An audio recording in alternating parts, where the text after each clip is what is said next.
There it is. Mm. Let's get it. I'm just gonna start. Oh, just break it down. Yeah, there you go. There you go. Get in. Yeah, Get, get get in there. Get in there, like you. Get in there, you little whippersnapper. the real alpha male you are. All right. I think I'm not a beta cuck because I don't want to watch my wife get fucked, but I simp down a little. Okay. Okay. Yeah, I'm not a full-fledged like simp army, but I'm in the simp army reserve. Okay. I'm definitely a omega male, sigma male rising, and my sun is beta, my moon is alpha. Um, that's just what I am. That's You're where I am. definitely you've been reading up on this too much. Nah, I was just like mixing it with like horoscopes. Okay, gotcha. My Venus is alpha. Anyway, Yeah. boys, we're back Well, again with another episode. Yes, Wine back Boys here, Podcast. Wine Boys Podcast. I mean, we can't really call it virtual studio day, boys. Mm-hmm. So, I'm playing the role of looks like money, but reality does set in. But yeah, no. Yeah. Got my own personal comedy club inside of my bedroom, which is nice. Yeah.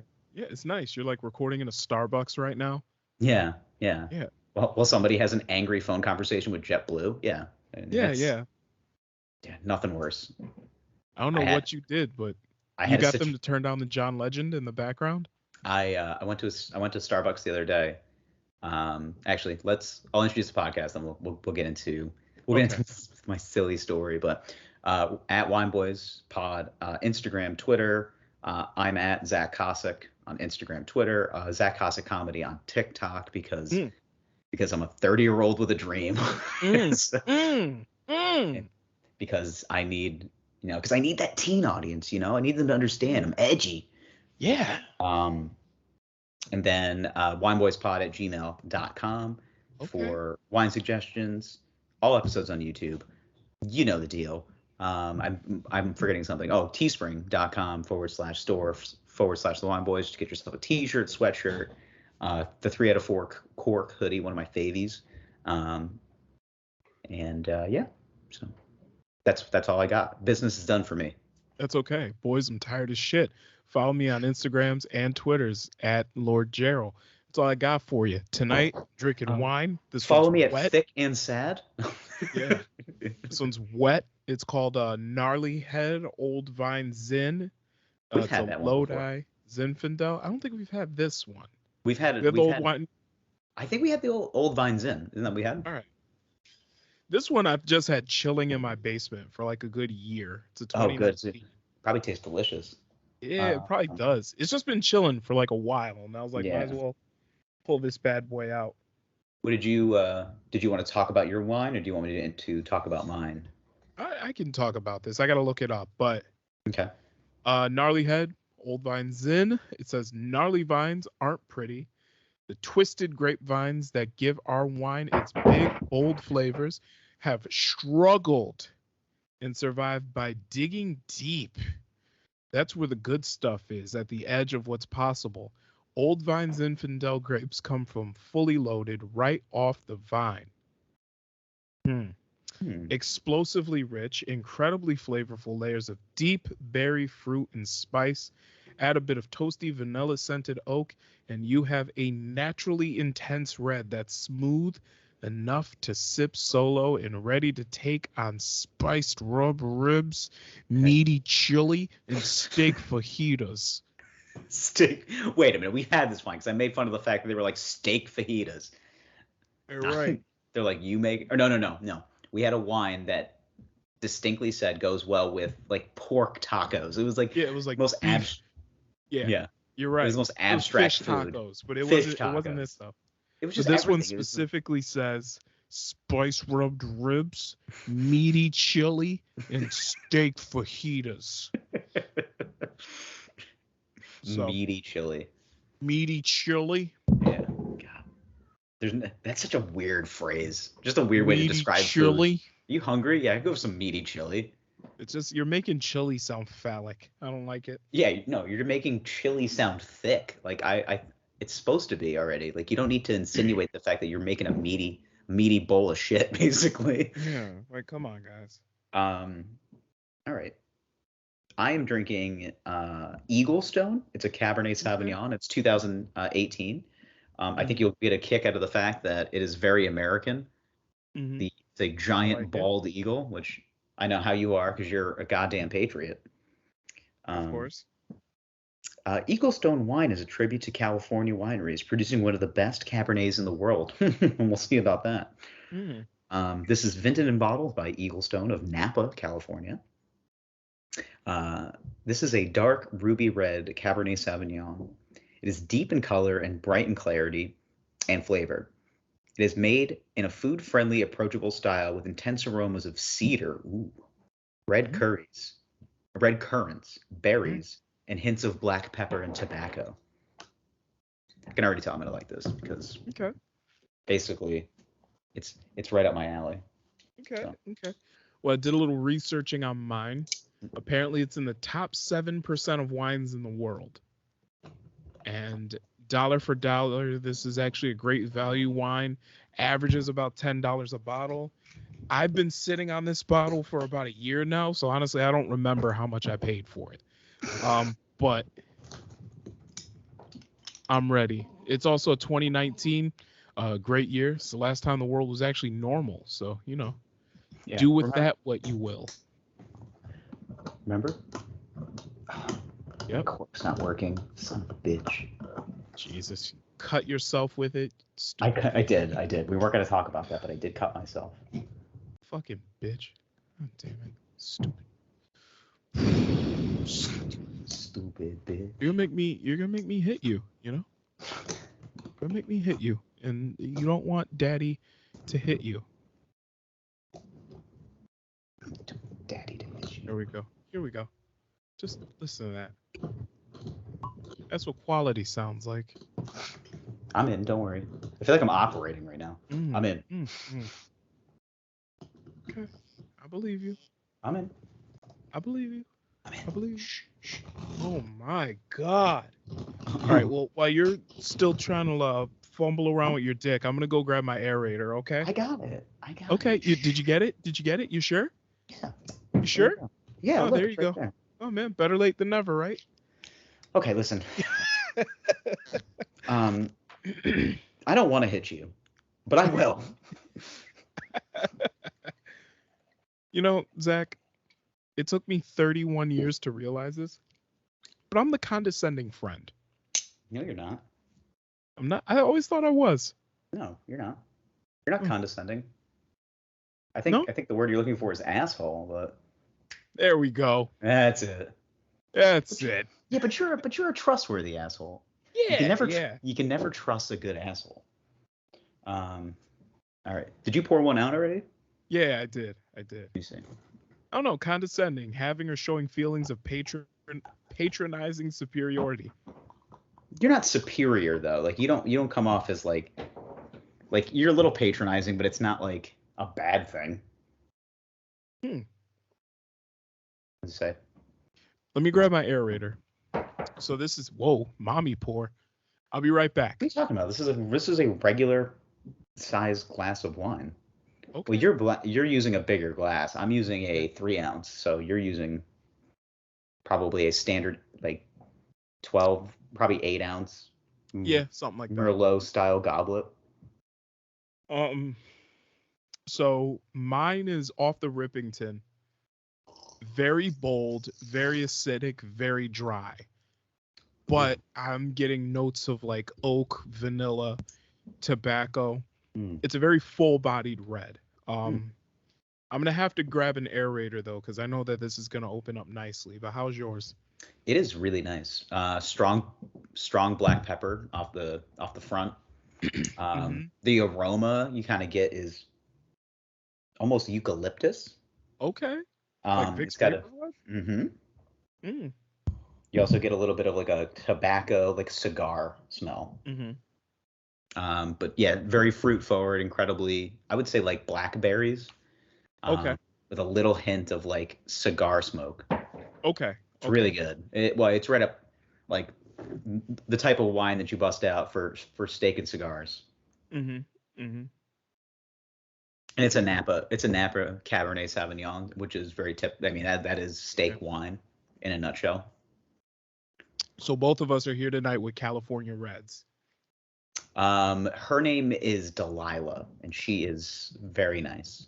A red bone from California, Watts to be exact. All right, let me keep the boys company. Why don't we just pause? We'll come back. We'll pause. Well, I think I have to stop, so let me just stop. All right, boys. Baby bro. Daddy has his aerator. Yeah.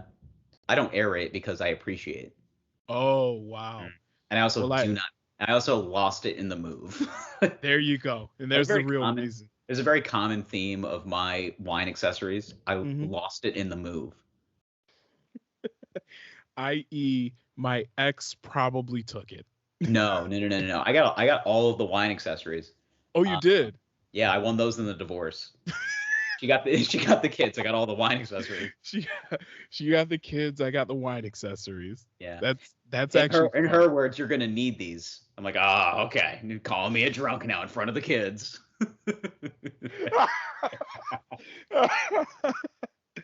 Oh man. Go upstairs. Me and mommy are having a long discussion right now. Me and mommy need to talk. Okay. In front of the kids. Really? We're doing this in front of the kids? Oh. Billy, headphones. Billy, earmuffs. I got to call your mom a couple of words. Oh, man. Man. But he like lip reads me and then says it at school the next day, and they get a call. They're like, yeah, your son called one of our teachers the C word. It's like, Captain Crunch. Yeah. My apologies. Capri Sun. I know. I'm giving it too much. I've been putting in too much in the lunchbox. I don't know if you know this, but me and Jill are getting a divorce, and I'm making the kids lunch right now, and I don't know how to do that. So he's been getting. Is that why you smell like Drakkar Noir? Yeah. Is that Jupe? Drakkar is the ultimate single dad cologne. It is like it is like the by choice. Like every boyfriend that my mom had Drakkar Noir on the nightstand, and I didn't want it to be a theme, but every single one of them, I was like, Drakkar Noir. Drakkar, every single one of them wore. Any of them wear Curve? No, it was Drakkar Noir or some version of like Polo. Okay. So it was like usually like Polo Black, that's what I used to rock back in the day.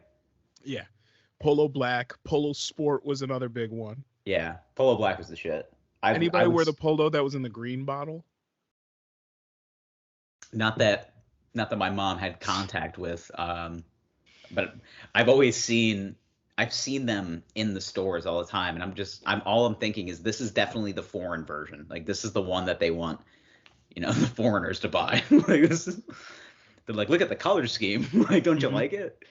I really want like a great collection of scumbag colognes. Like just to say you have it. Just to say I have it. I might pull them out every now and then. I put a couple of squirts of Jupe on just to remember where I came from. Mm-hmm. Yeah, like I want to smell like an uncle. Yeah, like I want to smell like an uncle at a cookout. Like, but I need Drakkar Noir. I need Polo Black. I need that Michael Jordan cologne. Oh yeah, he does have a cologne. He does. I want to smell like a middle school dance. All those body sprays that tried to like make a line too. Remember Bod? Yeah, I remember Bod. It was like it came in like a Windex bottle. Dude, I was gonna say, I said it looked like It looks like I remember dudes in high school like spray themselves down because they didn't want to take a shower because they were nervous about their penis, and they would just be like just spraying themselves down in Bod, and I'm like, what are you doing? Yeah, so now you just smell like cheap cologne and ass. Just dude, you smell like a sweaty sock mixed with some sort of like Windex style cologne. Why don't you just take a shower? You don't have to have. Listen, we're all gonna have penis envy one day. You might as well just get it out of the way when you're 15. Yeah. Or what else? Axe body spray was another big deal. I found 2 cans of Axe body spray. You did? In my luggage the other day. Oh wow. I was like, why do I have this? What flavors are they? They're the blue one, Mm-hmm. which is like Phoenix, I think it is, or something like that. Phoenix was a good one. And then there's like a red and blue one too. Was it Touch? Something like that, yeah. Touch was my favorite accent. I don't know if they make it anymore, but it reminded me of that song Touch by Omarion. Yo, shout out to the Omarion variant, am I right? The Omarion variant. It's gonna touch you. Yeah. I have been touched already. Me too. God. Omarion touched us in multiple ways. Yeah, he did. That Omarion phase ended very fast, especially in New York. Like, people were saying it for about 5 days, and then somebody said it, and they're just like, that shit's over. Like, we're done. Yeah. We're done with making fun of variants. People are dying in these streets, you know? Yeah. Well, now the sad part happens where, like, okay, can't make fun of this anymore. People are dying. Yeah. Well, this is the part where, like, all right, the infection is mostly gone through. Like, at this point, if you were gonna get it, like, you've gotten it already. Mm-hmm. This is the part where, like, people die in the hospital. It's Yeah. always like 2 weeks behind the peak. Yeah. Oh, well. Oh, damn, that's good. Yeah. This is really good too. Mm-hmm. Just saying that aerator. I would say, haven't done this in a while, but 3 out of 4 quarts for sure. Yeah, definitely. Damn. Yeah, we made some good. I think we made good choices tonight. Good choices. God damn. God damn. God damn. I want to rub this on my chest like Vicks Vapor Rub. This is good. You can. Go ahead. Do it in front of the family. Let's get a little dippy poo in the finger and just kind of. Dude, you're gonna get a clear weird up look. My sinuses. You're gonna get a weird look from the wife when you get upstairs. Yeah, probably. It's all right. We're married. She's like, did you spill wine all over yourself? It's just like, no, I intentionally rubbed it over my body. Yeah, just a little bit. That's what I do whenever I taste something good. All right. Listen, one time at a family dinner, my brother-in-law made some burgers, and he made a garlic aioli with a little bit of rosemary in it. Nobody was looking. I took a little dip of the pinky right in the chest. I said, I'm going to rub this on my chest like Vicks Vapor Rub. Everybody laughed. They thought I was joking. They thought I was joking, and then I discreetly did it away from everybody because I'm an embarrassment. Like, why would you do that? It's such a weird thing. It's a very weird thing to do. Sometimes you need to keep it spicy just for yourself. I mean, realize for real, you're a silly goose. Sometimes I do silly goose things. I did a silly goose thing when I got food earlier today because I went and got I've been eating too much halal food. I already know, but I wanted chicken shawarma again because it's delicious. Yeah. So I went in, and my guy was working, and I didn't realize his AirPods were like on because he's like making my sandwich and he's like talking, and I was like, "What's that, boss?" And he's just like, call me boss now. And I'm like, "Yeah, is that not? Are we not cool?" He's like, "We are cool, my friend." Yeah. And I was like, "All right, cool." Are you one of those guys that walks in all animated? No, I hate that. Because you have to walk into a place as the clientele would normally. So all the people that go into any of those kind of restaurants, it's like a little bit of Lebanon. I think that they're mostly Lebanese in there, because they had some bomb grape leaves, which were. You ever had those like stuffed grape leaves before? I've seen them. I've never actually eaten them. Get it? It's like it's got this like vinegar, almost like pickle quality, and it's got this like seasoned meat on the inside. Get it? Yeah, I had a couple. I was just gonna stick to my sandwich, and I was like, let me get like 4 of those grape leaves too. Like, that sounds delish. They were so they're just a very good. If you like pickled things, you would really like that. Okay. So we've went over this before. I was talking about how I've never had borscht before. Borscht slaps if it's made the right way. Yeah. So, I mean, you're gonna get every. Think of the favorite foods of every culture. Yeah. It's here. It's obviously here. Like because if it's not, then Yeah. Shit, I even had German food the other day and it was pretty good. And that's just sausages and potatoes. Yeah. What'd you have?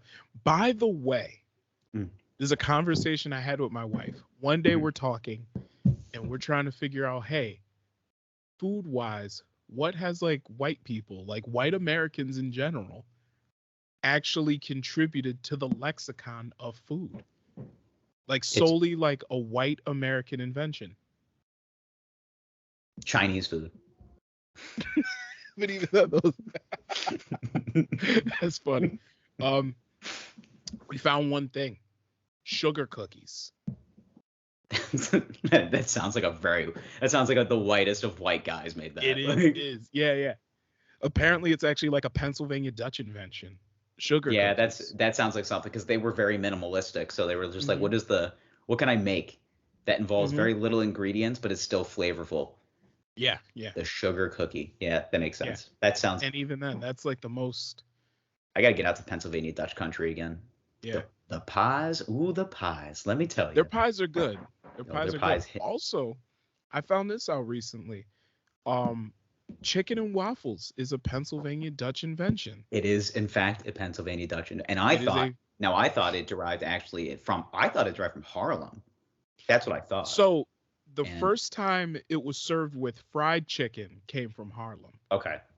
But the original chicken, they were able to trace it back. The original chicken and waffles was a waffle served with like oven roasted and then like shredded up chicken.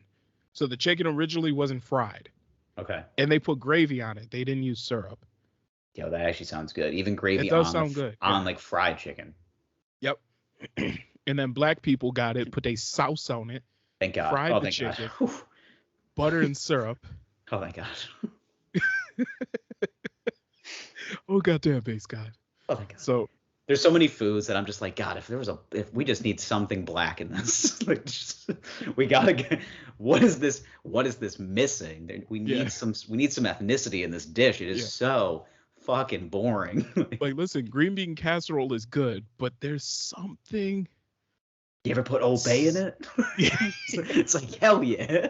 Just like, just some like big black lady just like comes out of the corner with like that fold that goes over the elbow, and she's just like, just a little bit of Lowry seasoning salt, and I put a little bacon grease in it, and then you eat it, and you're like, it's the heavens part. Yeah, your life literally changes. Yeah, and it's always that it looks like an elbow pad, like that's just gone over. Yeah. It's just that like, fold of like tricep fat over the elbow. Yeah. I saw a chef at a restaurant I went to the other night that had he was a big boy, but you could tell he could cook because he had two qualities. He had a chef's knife tattoo on his like inner forearm, so I was like, all right. God. But he was a big boy, and he had a little bit of chub fold going over, and I was like, this guy makes disgustingly good food. I can already tell.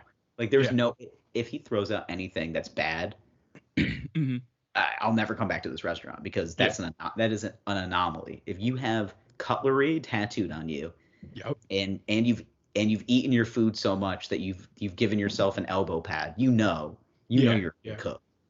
Listen, if I go to your church to buy a plate, and the woman making the peach cobbler in the back doesn't have that fold over the elbow, I don't want it.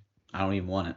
I don't want. I want all of my cooks to be dangerously close to death. Yes. Because they've eaten themselves that way. If nobody in that kitchen has on orthopedic shoes due to diabetes, I don't want it. I don't even want it. I don't want it. I want my chicken. I want my mac and cheese. People have been asking me, should I try and lose the weight? It's just like, I'd rather just die happy. Listen, if Miss Cheryl Ann ain't back there, I don't want it. She had a good run. She's 72. She's 72, you know. She had a good run. Miss Cheryl Ann made the Kool-Aid. Yeah. R.I.P. to the God, you know. Man. Cheryl Ann's going to get her own church service. Like a whole Sunday just dedicated to Cheryl Ann. I'm sorry, Cheryl Ann. Cheryl Ann. That's one was an angel, okay? That one was. Did you actually know somebody like that in your church? This is an amalgamation of about 4 different women. Rest in peace to all those gods. Rest in peace to all of them. This is an amalgamation of about 4 different women. They all had their own story. They're beautiful souls, each and every one of them. Beautiful souls. And let them fry up some catfish, bring a tear to your eye. Each one of them bigger full than the next. Listen, you get that catfish dinner from the church. It's like a piece of white bread as a base. Yeah. That giant catfish fillet that's like folded over. Mm-hmm. That fucked up wok. Yeah. And then they got a little container. Yeah. And then they got that little container of coleslaw. Well, they got the coleslaw in the one compartment. Mm-hmm. And that 2 containers you get of sauces. You get tartar sauce. I'm sorry. Is it tartar sauce? Yeah. Tartar sauce and hot sauce. Mm-hmm. All right. You let those 2 mix together and fuck. And I don't know what kind of breading they used, but it's like this weird. Yeah. So I come from a Catholic Episcopalian white church. Like just like did I tell you that somebody compared Episcopalians to like the salad forks of religion? Like I thought that was so funny. No. I thought that was hilarious. It's really true though. Like we're this, but like all of our like. Every time they did like a bake off or like some type of like baking food drive thing, all of our like anytime they do a drive, all the meals would be like chicken pot pie, or they would have like a chicken dinner, which was almost like chicken and biscuits, and it's just like, yo, can somebody deep fry this shit? Like, can we do something else? Like, you realize that for generations, people have been making fun of us for the blandness of our food, and you're not helping the cause. Yeah. You're only making it worse. No, you just go to, and here's the thing. If the chicken wasn't fried, then you would have Mr. Otis in the back parking lot on that old charcoal grill that was probably just an old, like, it was probably just like an old oil drum that someone sawed in half and just stuffed charcoal in the bottom of it. That's exactly what it was. Yeah. So they'll be back there like, just like fucking grilling chickens, half chickens. Grilling half chickens. Yeah, just grilling like a quarter of a chicken. Yeah. Oh my God, it was so good. I'm just dreaming of this. I'm missing church. There's a church right up the street from my apartment. Uh-huh. I know because every time a new hour starts, I can hear the church screaming at me. Uh-huh. I'm just like waiting for. I'm pretty sure it's a Catholic church, so it's. I'm sure there's going to be some sort of like Sunday meal that then they're going to be hucking out of there. I just don't know what. Yeah. Nah, you got to find your nearest black church. You're in Queens, they're around. You got to find your nearest black church. I gotta go east. I gotta go to Flushing. Okay. That's okay. Or I got to go down Queens Boulevard. Yep. You got to find your nearest black church and find out when's the next time they're selling dinners. All right. Get the chicken, get the fish, get some for your roommate. Like, listen, this is splurge night. Okay. Hey guys. Get the macaroni and cheese, the cornbread, the collard greens. So it's like, guys, I have 3 platters of delicious church accoutrement here. There's so much love in that food. This is the only thing I miss about church, really. This is the kind of meal where do you guys have plans later? Because cancel them. There you go. You're gonna be sleeping later. I'm just letting you know right now. You're gonna eat so much that if you try to walk outside, you're going to throw up. So just eat to the point of exhaustion. Yeah. Eat to the point where you feel like you might die in your sleep. Eat to the point where you forget to take breaths. That's what I'm looking for. You're just like, you have that like double breath. You're just like eating. You're just like, you're like, I gotta breathe. You get that thick ass pound cake for dessert. Oh my God. Shit weighs like 2 pounds. Oh yeah. Like one slice weighs 2 pounds. And it has like that little maraschino cherry shit on the top or whatever that is. Well, the reason why, do you know why they call it pound cake? I actually do not know. So apparently this is what I heard, and I don't know if this is the actual recipe, but the reason why they call it pound cake allegedly is because the first one had a pound of butter, a pound of sugar, a pound of flour. God. Like there was a pound of every ingredient in it. Hey guys, how do we make this marketable where it won't offend people? Because we can just call it sugar pie. Yeah. No, it was just a pound cake. I thought because now, I could be wrong. Yeah, because it's usually in one of those bun cake molds. And I thought this because they just pounded the ingredients inside. That's what I thought. I don't know. but I'm not smart when it comes to food science or food history. But from what I know, there's traditionally 4 ingredients. Yep, with a pound of each of the 4 ingredients: Oh. flour, butter, eggs, and sugar. So this is a 4-pound cake. Yeah, it is a pound of each ingredient. Oof.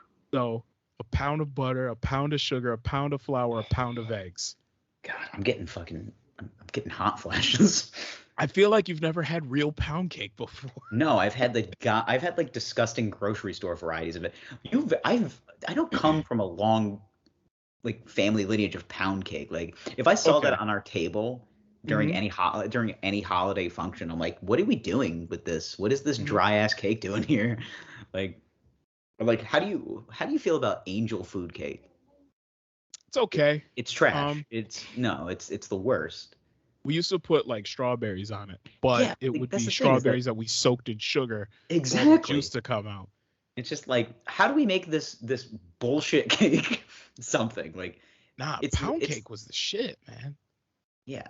Because it had that like it depends. They use that like icing they put on it, like a nice icing. No icing. It was just the shit. It was the shit, man. It was the. I like your rationale. So, You're like, it's just the shit. What are you gonna do, man? It was so dry yet moist at the same time. It was like eating peanut butter in cake form. That's the texture, if I can describe it. That is probably because it's chewy, but like almost this like has this like moist, malleable quality. Yeah.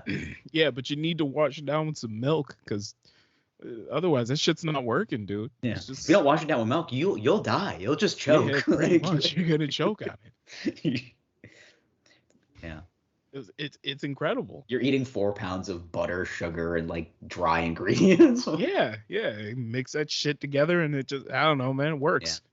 Used to do it by hand, but they had to do like the double fold over technique. Just It just butt fuck it into that cake pan, bring it out, and it's beautiful.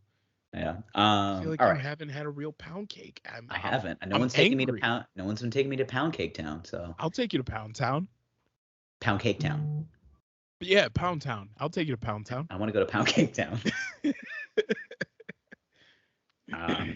All right, so a couple things on the docket. First thing I wanted to bring up because I'm surprised you didn't know. So Joe Rogan's in the news, and it's fine. It's fine. Dude, Rogie is on another level when it comes to just, I guess, spreading nonsense. Which I got to be honest, I don't really give a shit because if you're a smart person, you won't listen to us tell you how to do anything. You'll go to a accredited medical source and go, okay, these guys seem like they know what they're talking about, these scientists. Yeah. But I got the booster shot, and now I'm starting to be because if you get your booster, you become a hardcore liberal. There's no choice. Yeah. So lately too, I mean, we were talking about this before I got on. Before we started recording, it's like, the meals and what I've done today is, it's pretty liberal. Yeah. So Neil Young. But yeah, so it's I was gonna say, so I didn't even preface it by saying the fact though, Neil Young, who I found out was Canadian today, had not the slightest clue. I thought he was from like the South. Basically in protest of Joe Rogan putting out anti-vaccine narratives and misinformation, which is, if that's not the word of this century, I don't know what's going to be. Like, misinformation. Basically asked if Spotify would just pull all of his music catalogs off of their platform, which they did today.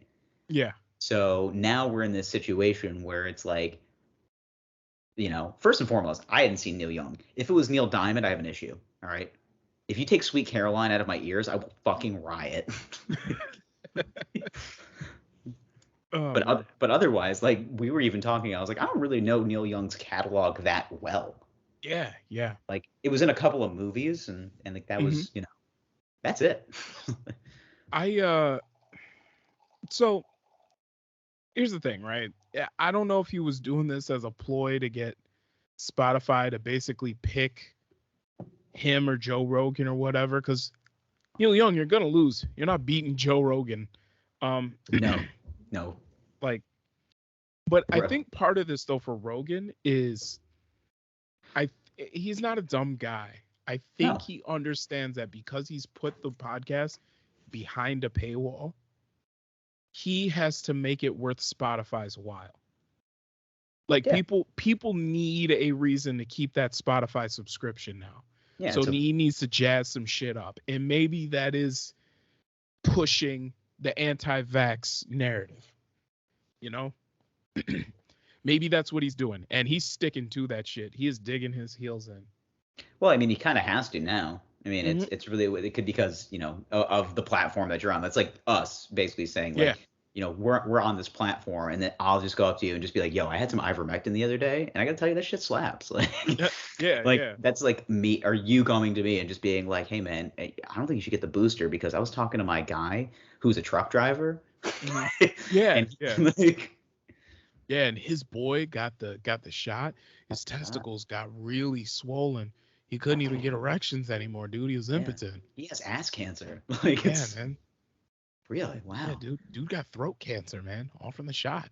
No, really? I honestly though, I think at this point Rogan's pretty much pushed himself into like this ideological corner where like he has to defend his stance.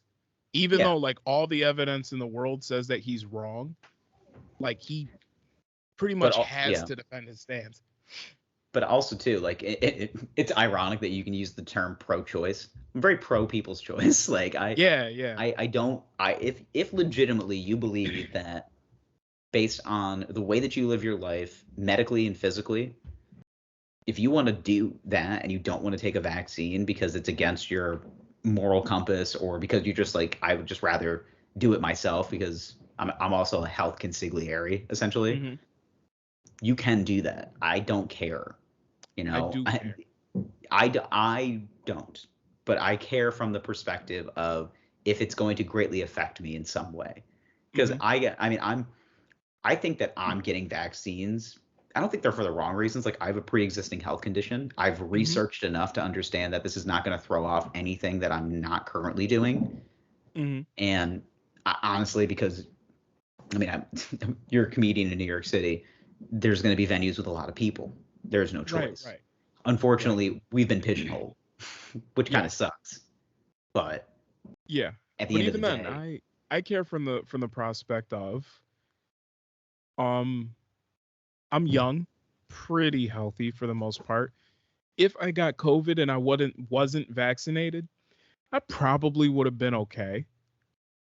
But here's the thing. I have people in my life that I'm around that if they got COVID and they weren't vaccinated, it would be terrible. And if they got it from me and one of them died, I would feel awful. Of course. So that's where I come from. It's not, I'm not afraid of COVID or anything like that, but it's about doing the responsible thing. You do your part, you get the vaccine, and that way you can help stop it from spreading to other people. And if they do get it, that's not that bad. So that's where I come from with it. It's about being courteous to other people. Yes, but fuck them. I'm just kidding. So you get it, and just like, don't be an asshole. Like, that's really what it is. Get the vaccine, don't be an asshole. At the end of the day, I'm never going to change my stance. Like, I believe that constitutionally, we're allowed to just pick what we're allowed to do.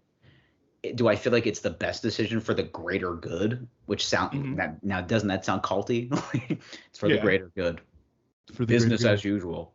I'm against that point of view. But again, you know, this isn't a political podcast. If you want to go listen to fucking Glenn Beck jerk off on, you know, Tommy Lauren's face, you can go on someone on their platform. I don't care. But that's where I come from. It's just like, don't be an asshole. Get the shot. Don't kill your grandmother. That's all. I mean, both of mine are dead already, so I mean, just like, get the shot. Maybe that's why my perspective is different, because like, hey, you know what? Do whatever you want to do. All my older relatives are dead, so it doesn't matter. So, like, you can I still got some people in their 80s and 90s like kicking around. So I'm like, you know, I can't kill them. Nice. Yeah. I'm like, I can't kill those people. Like, seriously, my family roll the dice. All right, we're gonna take you out back. I'm gonna cough in your face. All right. Yeah, mine it's a roll the dice. Like either you're out at 60 or you're making it for the long haul, bro. Dude, So euthanasia by sneezing sounds pretty awesome. yeah. Like, like taking grandma out back and just like, all right, my mouth is open. Go ahead. Just sneeze in her mouth. Like, oh, oh. She just rubs. Oh. Oh, speaking of, and then we'll move on. I saw a guy on the train last night who was wearing a wool scarf as a mask, sneeze. You could see it come out of like you couldn't see it come out of his nose, but you saw the color of the scarf change. Ew. It was disgusting. And all he could do was just stand there. He was just like he sneezed and he was just like, oh, oh. He was like panicked. like it's now I gotta sneeze sit here snuck up on him. Yeah. Like now I gotta sit here with just like this snot-soaked rag on my face. Hopefully nobody noticed. Like this is disgusting. Right away. I saw it. I was like, oh, dude, that scarf changed colors, dude. Oh, it's green now. Oh, like sick fuck. Just like that looks infected, dude. Go to the doctor. Oh God. Why are you on the train, sir? Stay home. No, honestly, yeah, he didn't seem like he was sick. There was no noises coming out of him, but you could tell that sneeze definitely snuck up on him. Yeah. Like he was exactly. Like he was just like scrolling through his phone. He was just like just quick one. It startled him. He's like, oh God. Oh man, he's just sitting there with that snot scarf on his face. Finish him. A flawless victory. That's funny. All right, you sent me some notes. I don't know what you're alluding to when you said Daddy got out of jury duty. Yeah, so I had jury duty this week. Okay, so you're talking about you, Daddy. I thought you were talking about yeah. Yeah, I got out of jury duty this week. I'm a free man. Did we not speak about this? I don't think we talked about this at all. I don't remember if we did, but I got called in for jury duty. And like a homie? What is it? Nah, it was like So it's have you ever had jury duty? I was summoned one time, but the case got thrown out. Okay. So I got there. You fill out some paperwork. You wait a while. Then you go into the courtroom. So long. I've been told. I got there at like 9 o'clock in the morning. One of my friends had it last week. And she was like, oh, yeah, so I went to jury duty and I just waited for an hour and 45 minutes. I met a new friend. We got lunch. And that was it. Yeah. Now, I was there for about 3 hours before they dismissed us. The worst. Yeah. Wow. So, waited for a while. Who would have thought inside the judicial system doesn't care about its people? No, it does not. But, yeah, I went inside, waited for a while. They asked us a bunch of questions about a case. Basically, the case was some kid got in trouble for. I probably shouldn't share the details of the case, so I won't. Some kid got in trouble. Tell me what happened. Did he fucking? Apparently, the kid was a drug dealer. No. Oh, okay. Apparently, the kid was a drug dealer. I think I thought we had a indecent exposure situation. No. Apparently, the kid was a drug dealer. He got into an altercation with some guy in his house. Okay, that's all we need to know. At some point, there was a firearm that was picked up by the kid. They don't tell you everything when they're trying to figure out who's going to sit on the jury. Well, yeah, because you have to make your own. You have to make your own judgments based off of the evidence that's put forth. I've read a couple law books. Okay. Yeah. Huh, I could take the LSATs right now. Yeah. But I'm sitting in here. I can move. I could pass the bar in New Jersey right now. That's how confident I feel. Wow. Chris Christie status. So I passed the bar in New Jersey, so I'm good. But anyway, I'm sitting in this courtroom, right? And I'm like, okay. I'm looking around. There's two other black. Now the defendant is a black kid. He's probably like in his late teens, early 20s. Okay. One of his lawyers is black. The other one is white. Okay. I'm looking around the room, and I'm like, all right. Good 50-50 split, men to women. Okay. There's about 19 of us in the room, potential jurors. I'm the only black male in the room. There are. Oh, shit. 2 other black people that are potential jurors. One of them's a woman. She's at least in her 60s, maybe a little older. And then there's a black girl. She's probably in her 20s, right? Okay. And I'm like looking around the room and I'm like, okay. The black girl, she's kind of dumb. They're not going to pick her. Or at least she's playing dumb so she can get out. Because she is fumbling every question they ask. The black woman, I think they're going to pick her. Like, she's made it clear all she needs to do, she got a bad hip. She just got to stand up every now and then. But she's good, but she's pretty responsive. She seems people, like she gets it. Old people shit, yeah. It's just old people that don't really have much to do, all right? This is the most exciting thing that's happened to her in like 6 months. Yeah, like she's like on like she said that she's on disability. Like, yeah, she doesn't have a job or anything. Like, she can come here every day, okay? If she so desired. If she so does, she could come here every day, right? Yeah. But then I see, and every time I look over at the defendant's table, the black lawyer locks eyes with me. Like, we need this motherfucker to win this case. He's going to understand. And I'm like, shit, Gerald, show bias. Like, show bias. Show bias. Like, show some sort of bias. So as soon as my chance came, the defendant's lawyer asked me a question.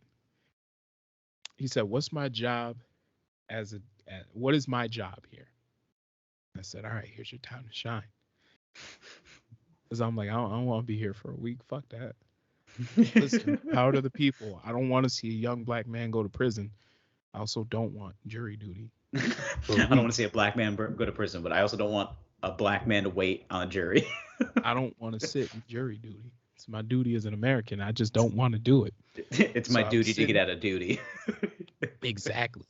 So as soon as he asked, I'm like, it's my time to shine. Let's show some real bias. Man says, "What's my job as an attorney?" And I said, "Your job as a defense attorney?" He said, "Yes." I said, "Your job is to be loyal to your client."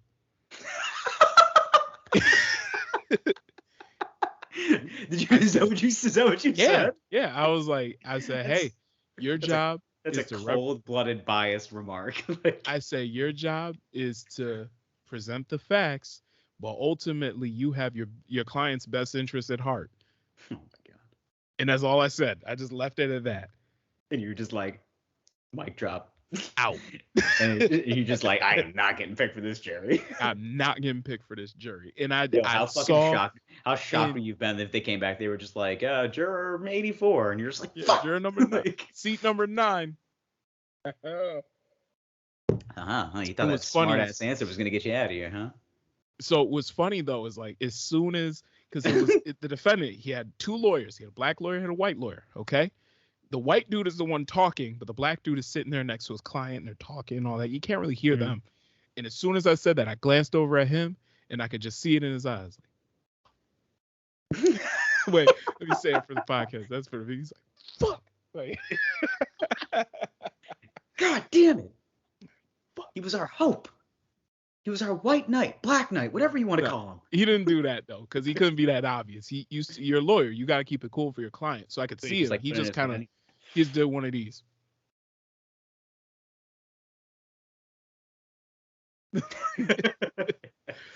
Like, but I could just see it in his eyes. Like, I'm not getting picked for this now.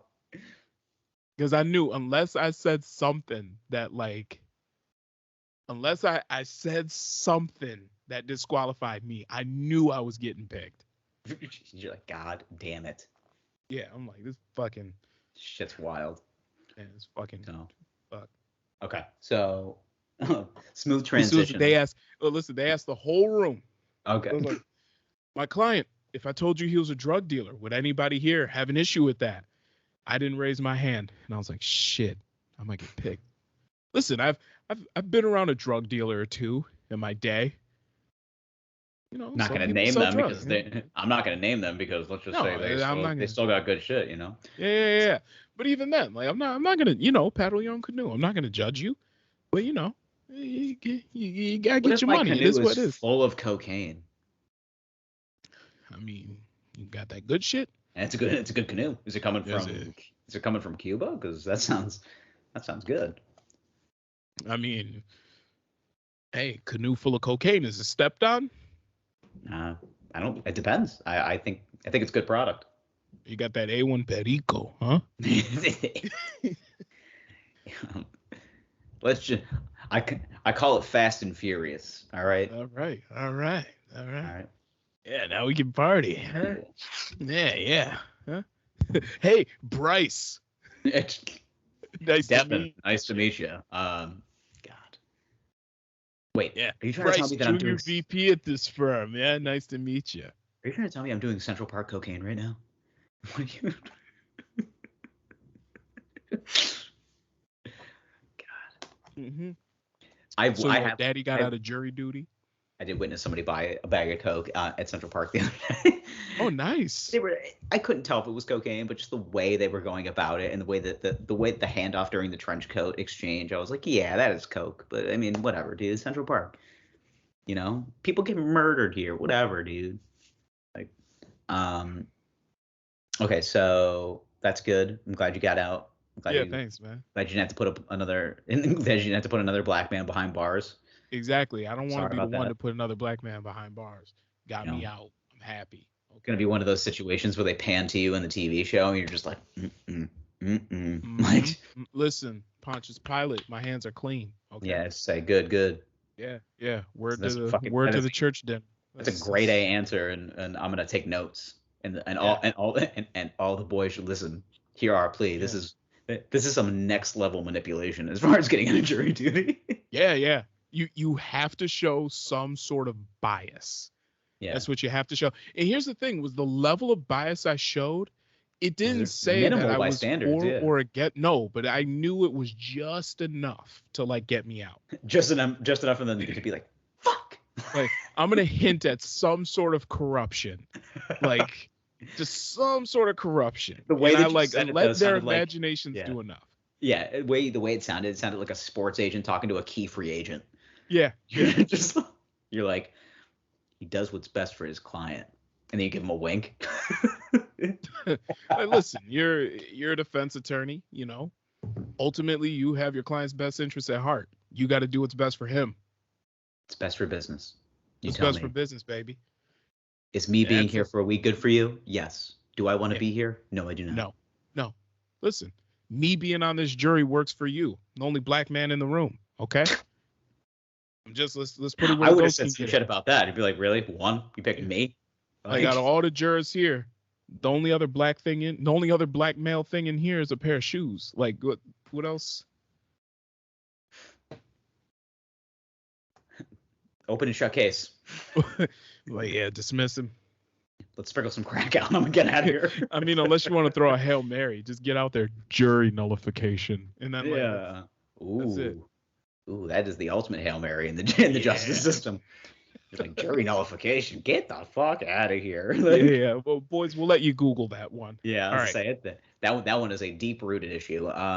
Yeah. All right. So the Carhartt community took a big hit this week. Yep. As somebody that sees a lot of Carhartt beanies around, and there's just a lot of Carhartt. I mean, in general, but it's like it's either white girls from the Upper West Side or it's like legitimate Carhartt wearing like MTA workers and shit like that. People that actually use Carhartt as it was intended. Like the girl that wears the highlighter construction beanie and she's wearing like a fucking $500 Burberry jacket, like. It's like, all right, like which one of these doesn't look like the other? It's just like I want to be sporty yet functional. Right.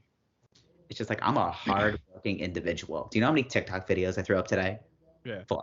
And then you see the guy with like the giant rip in his ducked canvas Carhartt jacket. He's smoking a cigarette. Dude, there was a guy on the train the other day wearing a Carhartt jacket. Definitely, he works construction, and he just 100%. You could tell he definitely worked.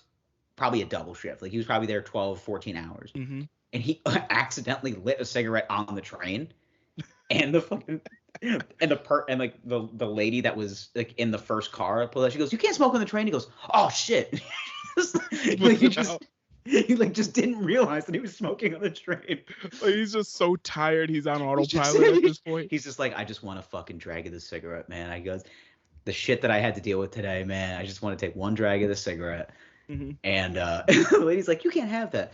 I just wanted him to be like, man, just let me. I had it. Like, listen, between you and me, this cigarette is preventing me from accosting somebody on this train right now. So why don't you just let me finish this cigarette? I'll put it down on the window. Like, yeah, I think I've talked about this before, but there was something in life that I realized is that if you just like go at something with confidence, people will let you do pretty much anything. I did that the other night. I was like, I was going to a show and I was with one of my buddies, and legitimately I just walked in and they're like, are you on this show? I go, I'm not. And they're like, oh, okay, that's $5. I'm like, oh no. I was like, I'm just going into the bar. I said, my boy's on the show. I said, I know the promoter. I said, we're all good. And he's just like, who do you know? And I was just throw out a couple of names. And they're like, oh yeah, no, I know Rick. Basically, yeah, I fucking threw out a name that I didn't know. I was just like, yeah, I know this guy. And they're like, oh, okay. Yeah. Oh, go ahead, man. They just like, and you're like, all right, just walked right in. Yeah, and I'm just like, no. That's more McDoubles for me, motherfucker. Yeah.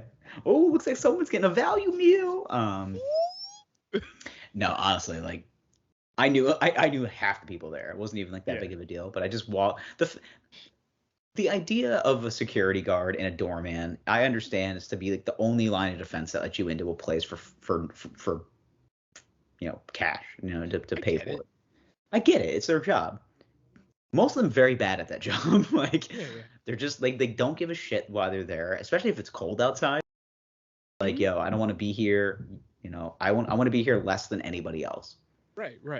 So and sometimes you can manipulate it in a good way. It's just like, yo, man, I said everything good. And I was like, do you need this? You need that? You want to get you something to eat? Like, no. They'll just be like, you mocking me? And I'm just like, no. Just trying to be your friend. Like, all right, can you give me a Dr. Pepper? You're like, yeah, man, I got you. I gave a McChicken to my Uber driver the other night. Oh, you did? Because I was trying to get uptown. I wanted to get to somewhere. Mm-hmm. And I was like, hey, I said, can you get me to uptown in 10 minutes? He goes, oh, it's about a 15, 20 minute ride. I go, there's a McChicken in it for you. I honestly, the McDonald's just gave me 2 McChickens. I ordered 1. So I was like, I'll give you a McChicken. He's like, I am hungry. And I'm like, all right. So we have a deal. Oh, man. I felt like Tom Cruise in Collateral. There's a McChicken in it for you. There's a McChicken in it for you. That's a low-key, very good movie. If you've never seen Collateral. I've seen it with Jamie Foxx. No, this is just for the general audience. Like, watch Collateral. Jamie Foxx, Tom Cruise. Yeah. It's a Michael Mann movie. So you're going to get a lot of shaky camera work, but it's... Mm-hmm. Jamie Foxx just looking stressed out the whole movie. Dude, he plays such a... Jamie Foxx is an anomaly. Like, does everything. Do everything. He's going to be fucking Mike Tyson. Like, yeah. And it's going to be phenomenal because it's Jamie Foxx. Like, yeah, and he's supposed to be playing Mike Tyson like in his prime. Yeah, dude, he put on 50 pounds for that role. Yeah, which is crazy because Jamie Foxx is like 73 years old. I think he just turned 90. Like, yeah, he's 102 years old. Jamie Foxx feels like he's been around since like 1912, but like I don't even think is he like 50 yet? Jamie Foxx was actually one of the first black people to get a starring role in Hollywood. It was like him and Sidney Poitier, rest in peace to the god. Yeah. Jamie Foxx is 54 and he looks 35. He's looked 35 for 20 years. Jamie Foxx helped survey the land for the Louisiana Purchase. He was actually, if you find the documents, it just says J Fox on the top. You'll see it right there. Yeah. Like 3 X's. It's the man can't miss. Honestly, I'm glad he stopped at 2 because he didn't want to get too porny. So he's just like, I'll do 2 X's because like I want to be presentable, but I also want to be kid friendly just in case I get one of those animated roles. Right. Just in case I become like the host of Family Feud or some shit. Yeah. But we were talking about Carhartt though being canceled. And so what happened was the bootlicker community, decided that they don't want to wear Carhartt anymore I love that because term, Carhartt, bootlicker. yeah, because Carhartt, a private company, Mhm. decided to do some private company shit and mandate that all of their employees must get the vaccine if they want to continue working for Carhartt. Now, what I love about this is that this same crowd is the crowd that's all about freedom and being able to make your own choices. So, a private company did private company shit and made a decision, and now they don't support it because it goes against what they believe personally. Mm-hmm. You can't have it both sides, boo boo. Not how the world works. So now you see guys on TikTok cutting Carhartt patches off their hoodies and burning jackets and shit. Like, dude, just give them to homeless people. They're warm jackets. That's what I'm saying. Listen, if you're angry, give it to somebody that needs it. Not Right. don't do some attention-seeking bonfire. Yeah. Like, Yeah, dude. like you kind of brought up like the LeBron James crowd, like the burn in the jerseys after he left Cleveland. Yeah. Like, The fucking, yeah, the LeBron James, the Colin Kaepernick crowd. oh yeah. Yeah, yeah. Burning fucking Kaepernick jerseys and, You know that Jamie Foxx is playing Colin Kaepernick in a movie? yeah, I believe it. Yeah. He's playing a 19-year-old Colin Kaepernick. Yeah. You know, that's a lie, but still, I believe it. Just Jamie Foxx playing Colin Kaepernick. Yeah, he grew 6 inches for the role. Wasn't Steamin' Willie Beeman just Colin Kaepernick? Nah. I watched Any Given Sunday 2 weeks ago for the first time in so long. So many unnecessary dramatic cuts in that movie. Yeah, yeah. Like just like anytime Al Pacino's just having a loud moment, there's just like this cutaway to like thunderstorms and shit. It's like thunderstorms, a cheetah, a Like, whale jumping out of the water. Was Oliver Stone actively like doing peyote during this entire fucking film? Had to be. Like, I've seen a lot of Oliver Stone movies, all right, and they're all pretty fucking good. Yeah. This one by far the most dramatic, untimely cuts, and I'm like, what are we doing? Like, what does this have to do with the price of beans in February? I was gonna say, what is this accomplishing? I understand you're trying to get some sort of like assimilation between the two, but what are we doing here? Yeah. Yeah. In the grand scope of things, this thunderstorm is not making me feel any less bad for Steamin' Willie Beeman. I would not be surprised if he read the script while he was on like an ayahuasca journey. And just decide, like, he read the script, he went away, thought about it, did ayahuasca in like fucking, Borneo or some shit. Yeah. Then he got back and he was like, shit his pants in front of 15 people and was like, I think I need to do this. It threw up in front of a shaman. And then he was like, you know what? It's going to be the greatest football story ever told, but it's going to be a metaphor for life. Ayahuasca, because I've been thinking about taking it. Mm-hmm. I want to take it because I want it to open up the side of my brain that has the confidence issues, and just like the thing that's like, what is the thing that's making me feel this way? But my thought process is that I want to do ayahuasca in a large group, and then once like the symptoms start coming on, like where I defecate and throw up, I want to do it in front of everybody, and I want them to stare at me and watch, because there's no way you can be more confident in the world when you're just shitting and puking in front of strangers, and you're just like, it's fine, I'm enlightened, like, and nothing can hurt me. Like you're crying, but it's cleansing. Yeah, you're just like, everyone's looking at me, but they're also doing it. We're doing it together.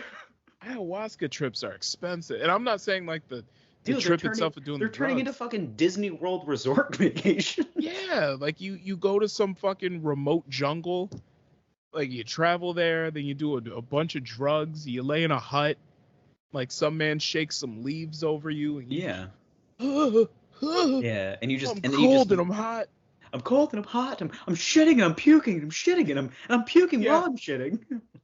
Like, it's my thought of anything like that is if I'm going to do multiple days worth of drugs, I want it to be at a venue where music is playing, where girls are wearing little clothing, hemp bras and grass skirts. And I want to make one bad decision with my penis. That's what I'm doing. That's the kind of place I want to go to. Where I was just want you to be alone in a dark room, and I want you to do DMT. I want to be with a group of people so I can understand what's going on, and I want to make one bad decision where I just like fuck a hippie girl in a porta potty at a 5-day music festival, and I'm just like, well, it's the ayahuasca. What was I supposed to do? Yeah. Maybe that's the trajectory. I don't Then know. I can blame the crabs on the fucking ayahuasca. Now, and Yeah. I'll feel more enlightened by it. It's just so funny because like we talk about drug use on this podcast and just what we want out of life is so different. You want to like, go to Burning Man and do ayahuasca. I just want to smoke low grade weed on my back deck by myself. You can do that 100%. Yeah. because this is America. Well, it's cold outside, so I wouldn't do that. I'd wait a couple months, but it's all I want.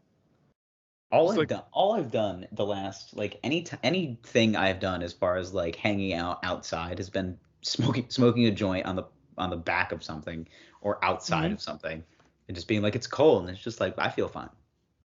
Listen, I have no desire to do harder drugs. Oh, I'm done. No desire. I already told you I got a sport injury because of the cocaine, the deviated septums. Yeah. A sport injury. Wait, is you really have a deviated septum? I've had a deviated septum. Okay. And I've always just had like a narrow like nostril lining, but that causes a lot of like my sinus issues and stuff, And it's also just incredibly dry in a New York City apartment. Okay. But I just say it like that. Okay. It's like what happened? I was like, I can't do coke anymore. I got an old nose injury, Can't hate the player, hate the game, They're like, oh man, it's like nothing up there anymore. I'm also just done. Yeah, and honestly, I didn't do it. I didn't do a lot of coke. Like I did it, bachelor parties and fucking, the occasional, occasional frat party. I mean, who didn't, Yeah, who didn't do a little coke? Yeah. I didn't. I never did coke. That's fine. I never did. I mean, I've had the opportunity, just never did it. Never wanted to. Dude, I have the opportunity every fucking day of the week. Like, anytime I walk into a place where I'm like, no, I'm good. Thanks though. Hey, you want to go skiing, huh? I did have a conversation with somebody the other day, and they were just like, why don't you do it, man? You don't feel like you're more enlightened, like you're more creative? I'm like, I don't. I said I feel fucking way too. I said I'm a hype individual when it comes. Like I used to be I'm still a high strung person, but I used to be a high energy person. Over the years, I've calmed down because I needed to, because anxiety and stress is not good for internal illness. So I was like, if I'm too hype all the time, I'm gonna fucking kill myself. So I settled down. I was like, how can I settle down without, I was like, oh, just cut out the things that make you fucking not settled. So yeah. Simple fix. So I'm just a weed and red wine guy. Yeah, and there's nothing wrong with that. A little cannabis and cannabis and Cabernet. Yeah. Cannabis and Cabernet. I almost said carbonara because I'm getting hungry again. Yeah. That's good. That's good because if you drink a Cabernet, actually I've always kind of wanted to do that. Is to do like a weed and wine tasting. I bet that'd be like pretty fun. I feel like you'd get really high. Oh, of course, yeah, but that's what you're there for. But here's the thing: is like you want it to be a station. You want it to be a stationary location, though. You don't want it to be a place where it's like where there's too many people around. Like you want it to be like you and like 5 very close friends, or like right. Some sort of like thing that you're doing with like some ladies and having some fun. Yeah. Because I've said this before. I'm going to get back into smoking weed. But one thing I hated, though, buy a beanie, was getting to that point where I was too high. Like, I'm sitting here, I'm KO'd, like, I'm past where I want to be. This isn't fun anymore. Yeah. I hated that feeling. Like, you get to a point and you're like, I'm going to sit here for hours. Everything is hilarious, but not everything is really that hilarious. Why am I laughing so much? Because it's not that funny, but everything is funny right now. You know exactly what I'm describing. Yeah. I don't like that feeling of being uncomfortably high, too high. I don't like you have to just, because that's something that I've gotten very good at is dosing. Is understanding how much gets me there and how little I need and how much I need to take, basically. So like routinely before I even like I'll go to sleep, I'll even take like a little edible just to like take the edge off. But I won't take a lot, 5 milligrams tops, and that gets you in this almost melatonin like state. Yeah. Which is exactly what I'm looking for. But there are nights where I'm just like, no, I only get to that point when I know I have nothing to do. Right. Like right. I don't have spots. I don't have to record a podcast. I don't have to do any like, editing or no day job shit. Yeah. That's when I do, and I'm like, all right, inhibitions out the window. Especially if it's a party and everyone's just having a good time, just fucking do it until you can't anymore. But yeah. Like no, like I remember getting to that point where I'm like, I just want to bring this back a couple of notches. That's all I want. I want to bring this back a couple. Take it down a notch. Yeah, that's all I want. Maybe I get that little tickle where I'm like, all right, feeling warm, feeling fuzzy inside. I'm gonna go to sleep on a cloud. Yeah, like I like that too, but because I mean most of the time where there are drugs there is alcohol, so I like to I like to kind of find like a nice balance. I'm very much a balanced individual where it's like if I'm gonna drink, I know I can't like get too high because then I start getting a little spinny and I don't like that. Now, but here's the thing: is I actually used to enjoy the spinny feeling. And some people do. I do not. Yeah, I used to enjoy the spinny feeling. Now, 21-year-old Gerald, big fan of the spinny feeling. 31-year-old Gerald, I don't know. Not a big fan. No, don't do it. That's because when I was 25, I was just like, dude, get me so high that I'm literally on the Wheel of Fortune wheel. Like that's how. Just put me there and just let me go. And it's that whole feeling of the whole room is moving really fast and you're standing still. And some people can't handle it and they'll throw up, and others are like, this is where I thrive. This is my life right now. Yeah. This is me. I can do this. I like being sociably high. Like where I can have, I basically think of it as like for a drink that I have, I can also have like a little bit of like, I'll smoke a little bit, have a drink. Good. I can't just like back and forth pound it. Because that's dangerous. Yeah. The way that I have a very simple point of view is that if I can't communicate with people, I'm too high or I'm too drunk. Yeah. Like if I can't go up to somebody and have a conversation, I'm just like, well, this is not where I want to be. I got to get out of here, and I just leave. Yeah, but also part of it is hangovers are fucking terrible now. Especially now, dude. I've had 2.5 glasses of wine, and I'm feeling a little. I'm feeling fine, but I know tomorrow morning I'll be like. Just putting two fingers like in your pressure points and just like trying to spread all that pain out. Yeah, tomorrow's gonna be awful.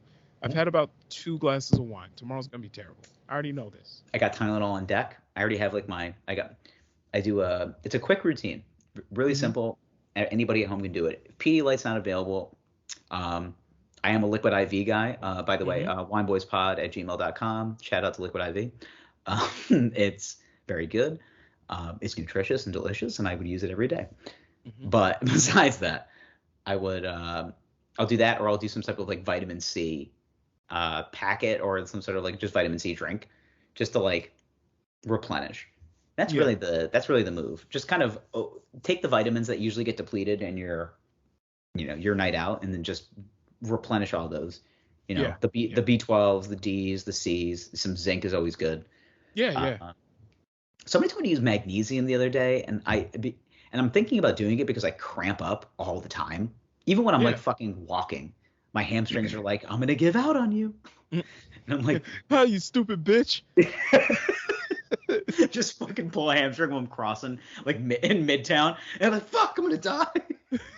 You stupid motherfucker. I'm hopping across the street like I got an injury. I just see your hamstring just just seizes up. Like, it's just like, yo, what happened? Were you running a 40-yard dash? It's like, yeah, across 57th Street. Like, I was just walking. I just see you walking now. Hamstring goes out. You're like, fuck. Like, you got played off like someone shot you. Shit. Shit, he shot me. What happened? Hamstring tear, I think. It's like, what were you doing? Were you at the gym today? No, I was just walking. Oh my god. The walls are closing in. Fuck. Yell out a random name. Donna!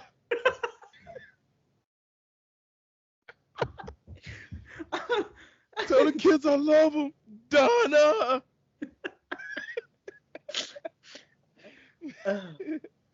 Is it bad that the only thing that plays in my head is Omar Epps in Higher Learning? Deja! Just screaming. Deja! When the neo-Nazi picked off Tyra Banks from the clock tower. It's just because you fucking pulled a hamstring because you're so out of shape. Oh, man. Oh God. All right. What's crazy to me is how Omar Epps knew exactly where the guy was that shot her. Yeah. Like, how, Sway? I can't believe that's fucking Michael Rappaport. That's the thing that bothers me about anything. Yeah, like, yeah. You saw that video of him taking the video of him watching somebody steal at a Rite Aid in New York? No. You gotta find it. It's mad funny. Yeah, just imagine like Michael Rappaport just like arguing like, "Yo, listen, you can't just be walking down and grabbing shit off the." Just like, yo, like, you get this man some Valtrex, you know what I'm saying? I gotta find it. All right, so, okay, so, I can't get over it. just pull a hamstring, you're just going down.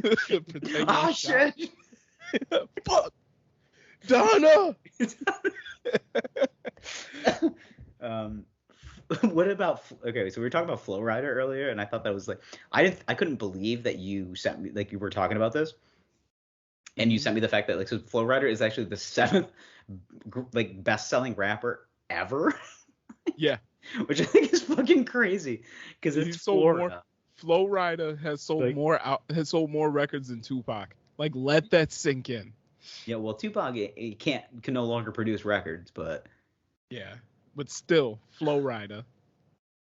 It's fucking wild. Flow Rider. Florida. Yeah. God. It took me an odd amount of time to figure out the fact that it was just Florida. Yeah. It's just like the Flow Rider. But it's also like, okay, so it's Flow Rider, but like why?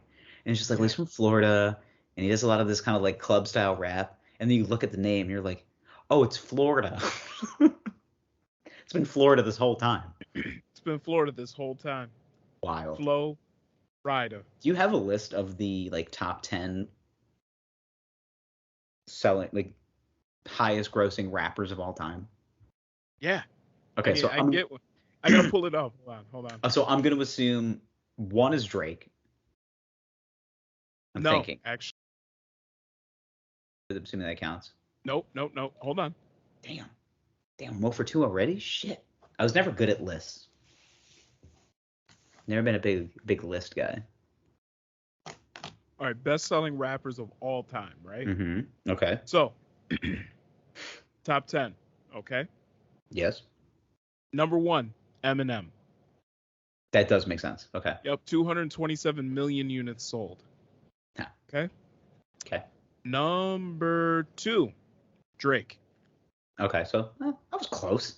Yep. And actually, 152 million units sold. So Drake is number 2, and it's not close to Marshall.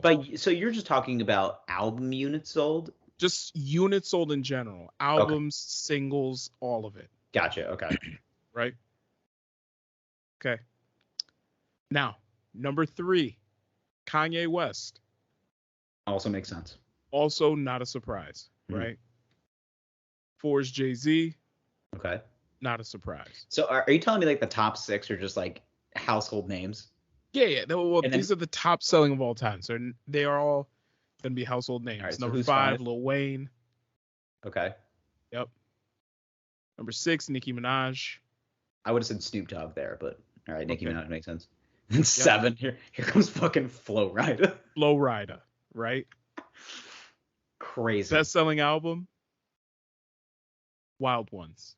Best-selling single, Right Round. Oh my God, that if you just look at the amount of views on YouTube, that makes sense. By the way, the first time I heard that song Right Round by Flow Rider was the night that I drove on that church lawn. one of our friends was playing that song a lot. And I was like, why are you so obsessed with this Flow Rida song? But yeah, that's where I remember. That's where I was at that time when that song came out. Yeah, drugs are fun. All right. Yeah, drugs. Anyway, God, we were so high. we were not low. We were. Dude, I was humming to myself and thinking that I could pick up alien transmissions. Like, that's how high I was. I remember at one point during that night, we were in a driveway and you were just eating popcorn and Nutter Butters and you're like, salty and sweets with the body craves. And you kept saying that over and over. Salty and sweets with the body craves. You said it 18 times. Right. Because and I'm just because I was trying to rationalize it to myself. It's like I shouldn't be eating all the sugar, but it's salty and sweet. It's what the body craves. Salty and sweets with the body craves. And you said it a bunch of times. And we were just sitting there and I'm just like, fuck. Like, that's all I could say. I'm in the back seat of the car and I'm just like, God damn, I'm high. Fuck. We're like 19 years old too. And I'm just like, shit. Fuck. we have Flow Rida memories. All right. We have Flow Rida memories. Number 8, Tupac. Okay. 9, Snoop Dogg. And 10 is Dre? DMX. Damn, Dre didn't even make the top 10? Dre's more of a producer. Oh, you're talking about just rapper. Okay, you're right. I'm just talking about just rappers. Like, your name is on the marquee. Okay, gotcha. Okay, yeah, those are all names that I would expect. Yeah. So yeah, but you'll Flow Rida. Salty and sweets. I still say that shit to this day. Anytime I get some like savory dish and then it's got a little something like that's not supposed to be there, like chicken and waffles, salty and sweets with the body craves. Yeah, I just remember you saying that over and over. It's still rationalized with that today. It is a very common phrase in my lexicon. That was that was a funny night. It was a great night. Besides, should we talk about it, or should we save that for another? We'll save it for another day. For another episode. Okay. We'll save it for another hot app. So, all right, we'll finalize it. So, I really, while it's coming back, I kind of want to jump into it. We can probably do an entire episode about it. About that night. Yeah, I'm having another touch-up glass of wine, so okay. I'm gonna start getting, I'm gonna start getting touchy. We'll save that one for another time because I kind of want to. The analytical side of my brain is like go back and relive that evening. Okay. And figure out some of the touch points, but the fucking salty and sweet is what the body craves. Salty and sweets what the body craves. There's. I love that. Yeah, it was a very interesting night. It was a very interesting phrase to stick to. Yeah, but it's just funny though how like a song can take you back to like a specific moment. Yeah. Like I remember the song Daddy's Home, the first time I heard it was in a strip club. Mm-hmm. You have just a beautiful woman spinning naked around a pole while like Daddy's Home by Usher is like playing and she is fully nude. I'm like, I love that song. I'll never be able to not listen to Zombie by the Cranberries and not feel something different every time. I told that story on stage one time.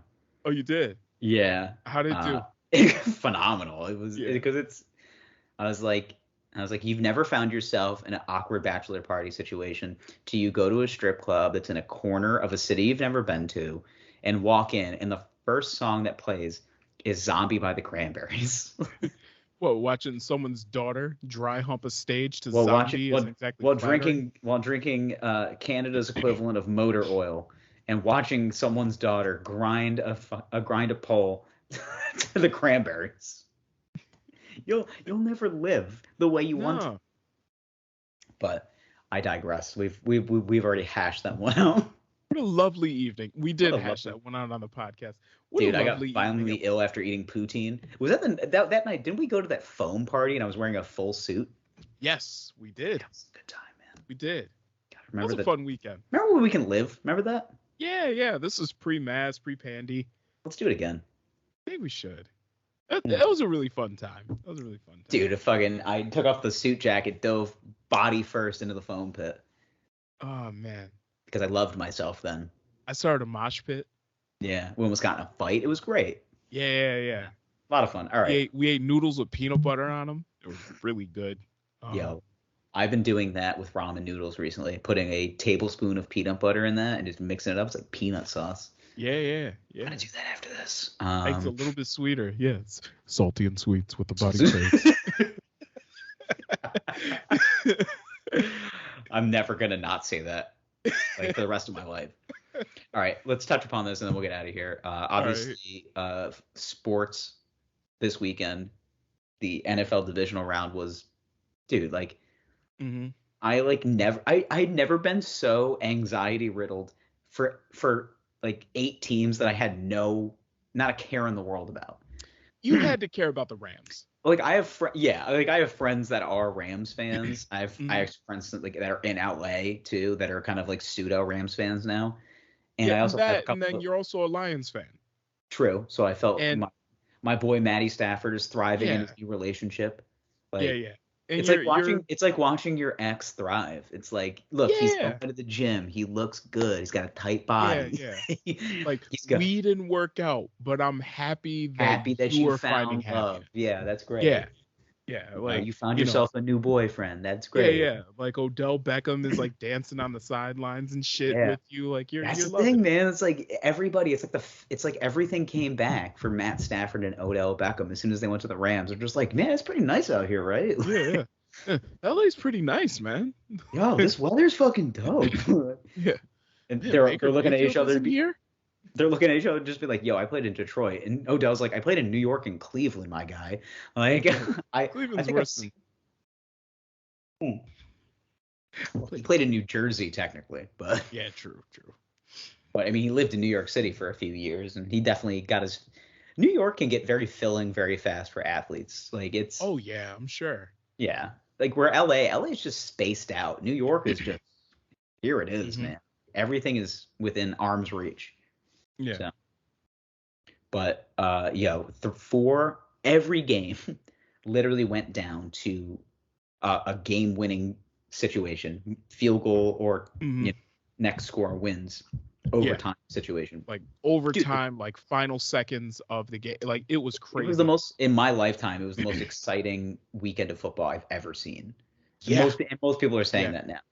Because it just shows how much how even the playing field has gotten, and how much that there's a lot of opportunities for these teams to get good very quickly, especially the Bengals. Like they were a 4-win team last year, and they make a couple of draft picks, and these players get so adaptable.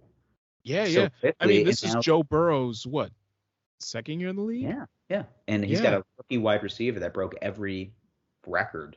Yeah. Yeah, they're exciting. Joe Burrow's the coolest fucking dude. Like anytime, I always harken back to that LSU national championship video where they're just like smoking cigars, playing Get the Gat.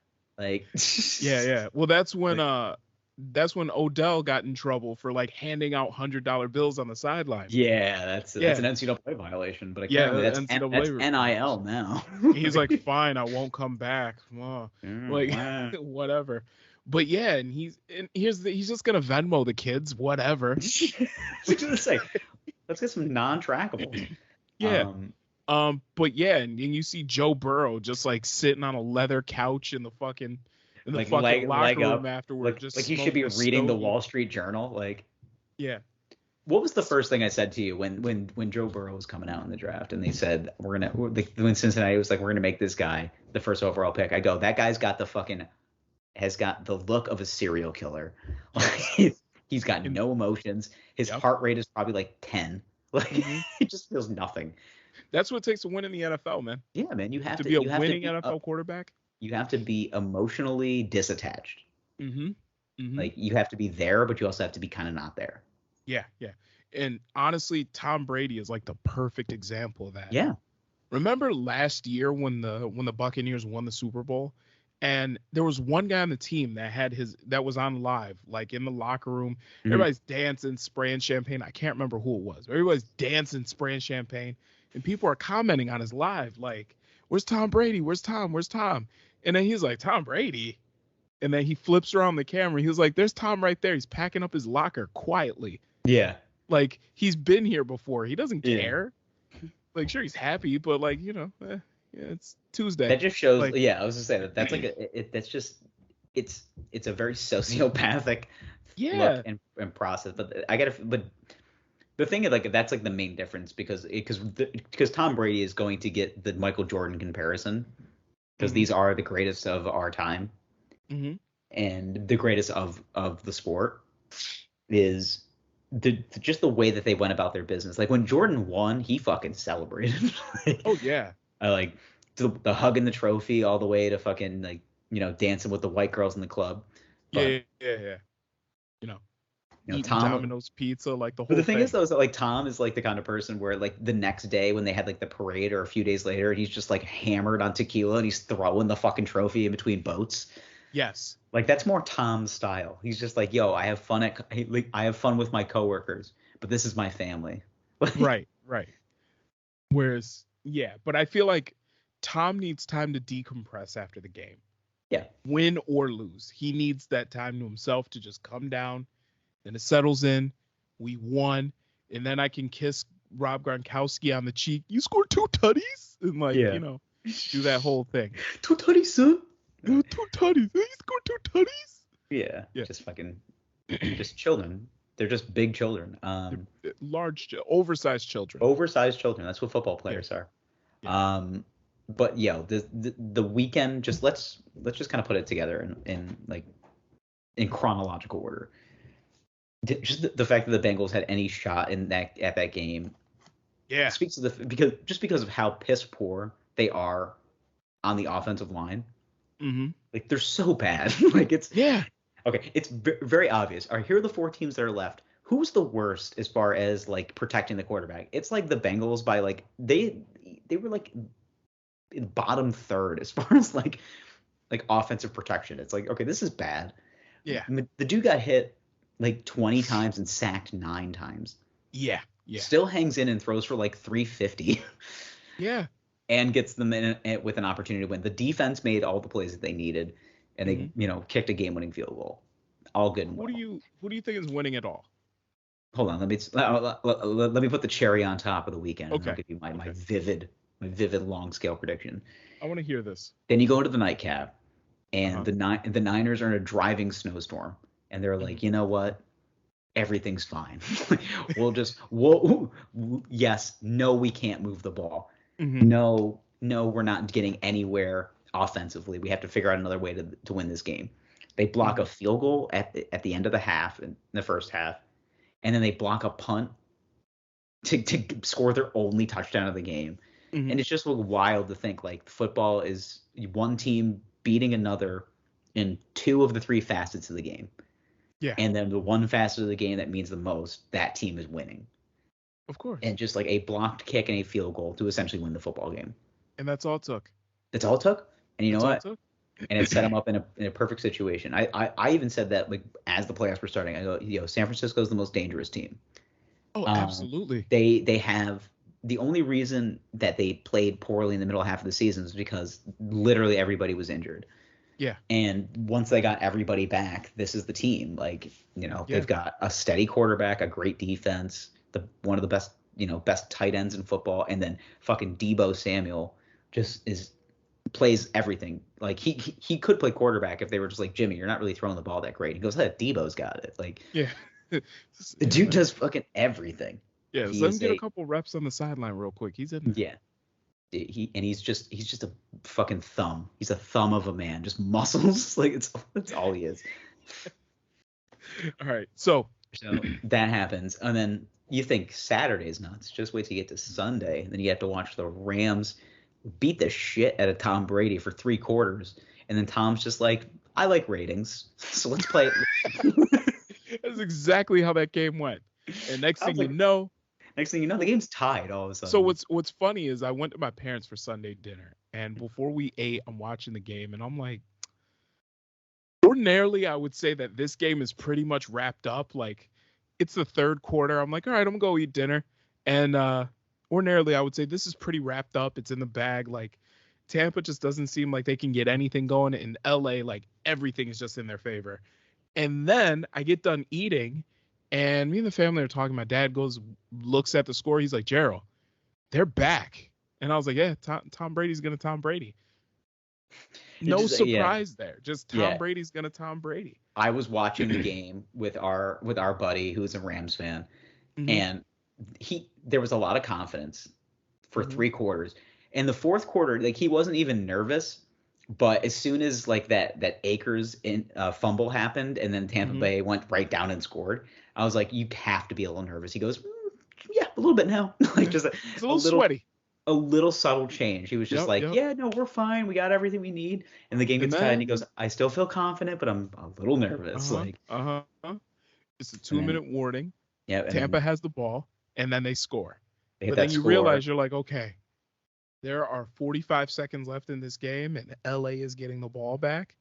And I'm like, with a quarterback. Stafford's a veteran. I think they can do this. Yeah, well, he's a veteran that's come back for, I think he's got like 32 all-time fourth quarter comeback. It's some crazy number, because when you play for a middling franchise like the Detroit Lions, middling, okay, a bottom, a dog shit franchise, a franchise that if they had just a doghouse to build, that would be the only team that's inside of it. Okay. So they've been the worst franchise maybe in NFL history. Okay. Yeah, but I'm just gonna say they've been bad for as long as They've been bad for so long that he's just like, listen, I got this. I know we're gonna be down. Look at us. Hey, look at us. Hey. We had. Look at us. He's looking at the island of misfit toys that they put together. Yeah. They called a roster, and he's just like, yeah, I get it. Well, I'll come back in the fourth. I got you. Did we force the most naturally talented wide receiver in the history of the game to retire early? Maybe. Yeah. So anyway, did we also force the greatest running back of all time to also have a hasty retirement?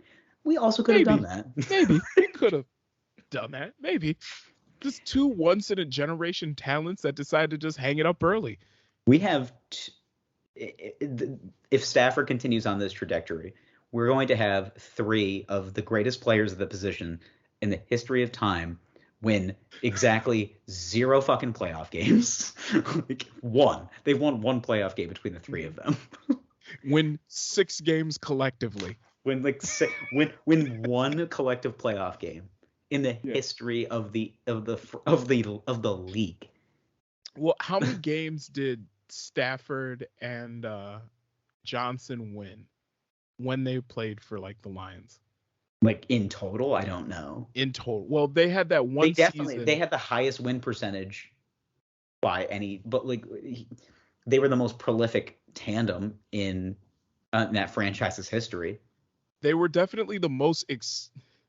They were definitely the winningest group, probably since the '90s. Like that, those couple of teams. The early '90s Detroit Lions were actually perennial like playoff teams. Like they were always good, just never won. Right. They won. Right. They won 1 playoff game in 1991, and then they went to like 4 consecutive NFC divisional games, just lost every one.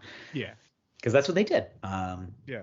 But But regardless, so watching Stafford come back and win that game, like watching like your ex thriving, you know, she's like, oh shit, he's got a 6-pack now. Oh damn. Like, damn. He's working out. He's doing fucking TikTok videos on the beach. No shit. Like damn. So you watch that. So the Rams move on. They beat Brady, and then every question that you hear is like, is this it? Is this finally the end for Brady? And it's just like, I don't think so. I think my guy's gonna play till like he's 57 years old. Oh yeah, he's gonna keep playing. Fucking. He's gonna play till he's 60. It's gonna be one of those things. TB12 is state of mind. And then you had the Buffalo Bills and Chiefs. Yeah. All right. So in the process of that so the game was wild overall, but like the last 2 minutes of that football game was one of the greatest things I've ever seen in my entire life. From the pure aspect of offensive football. If you're a defense fan, not your game. If you like defense breaking down, this is your game for sure. just two like generational talents coming together, just being like, oh no, we're the Tom Brady and Peyton Manning of this time. Of our generation, yeah. Yeah, this is it. Where Patrick Mahomes is now taking on this Tom Brady character, if you will, this Tom Brady, junior role, and then Josh Allen is kind of has the very similar aspect of Peyton Manning, prolifically like talented offensively.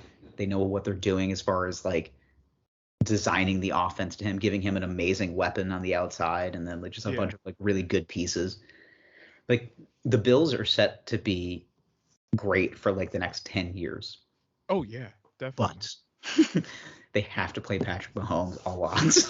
Yes. And it's going to be a situation where you're going to have to get home games to potentially beat this guy. Yeah. You're going to have to get a crowd behind you that's so vigorously angry that you can't beat this guy. Right. That they literally try to run him out of the stadium. A lot of Bills fans were going into this basically saying, hey, this is it. This is the year. We can do it. We beat them earlier in the year, but you got to keep in mind, Mahomes was hurt, and so was like half of the offensive line. Mm-hmm. So, yeah.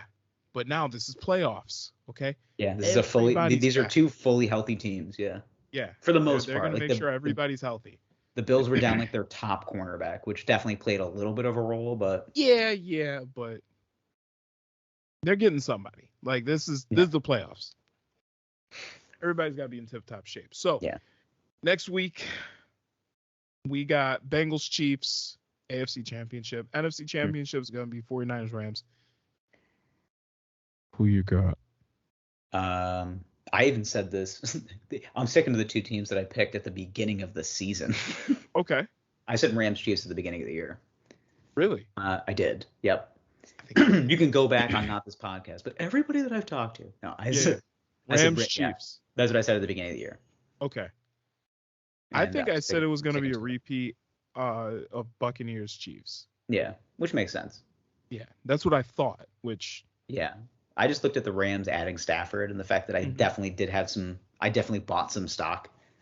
I just looked at that team. I was like, that's a good team. And then they got better. Like they got better, and they added like Von Miller, and like they even brought back like Eric Weddle, who's playing YMCA men's pickup league basketball.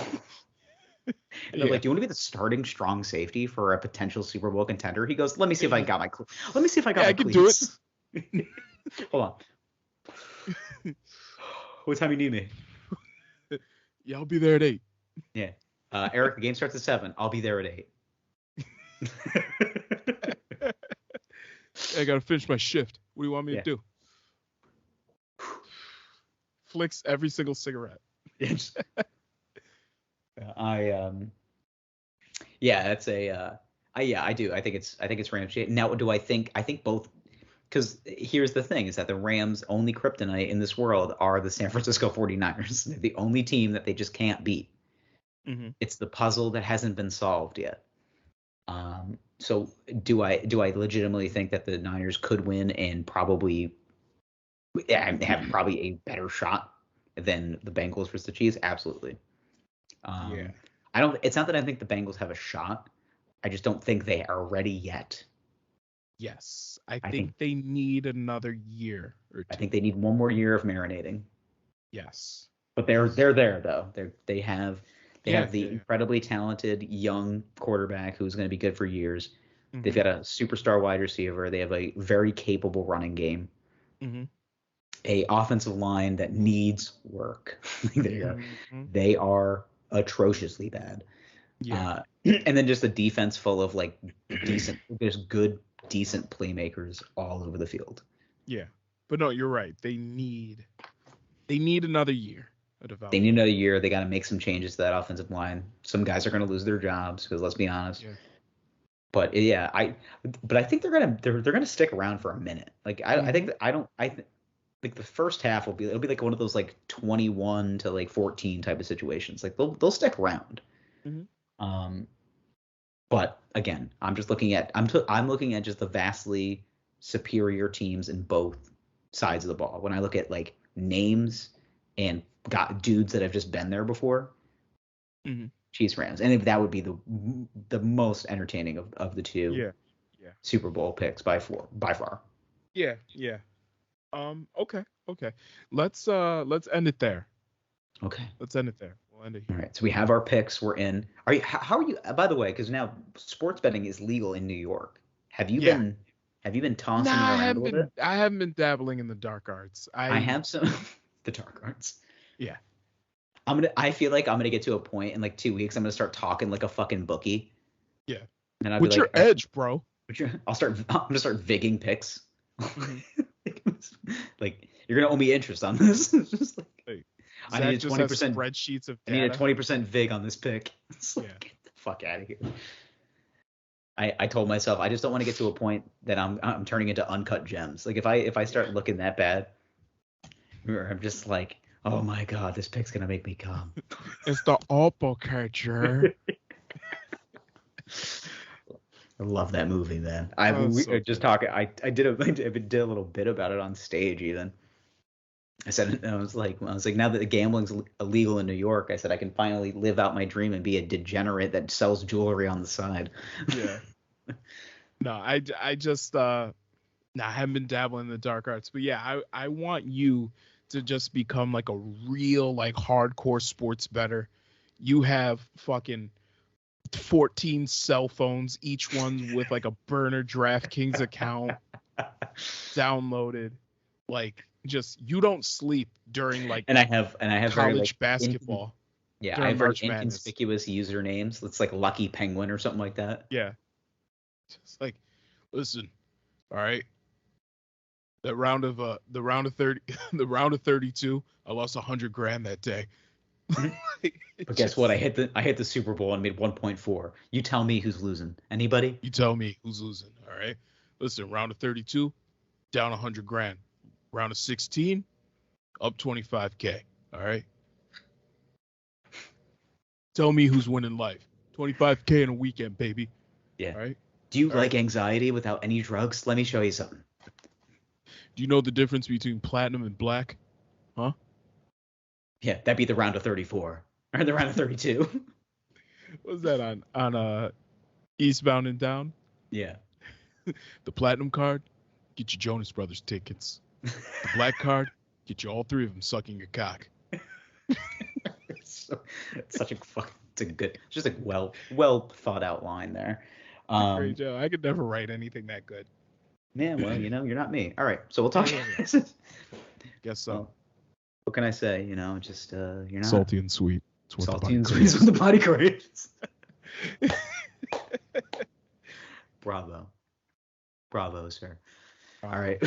All right, boys. We'll talk to you next week. Enjoy your football weekend. Please drink responsibly. And we'll talk to you next week. Bye. I love you. Please call me back. Toodles and noodles.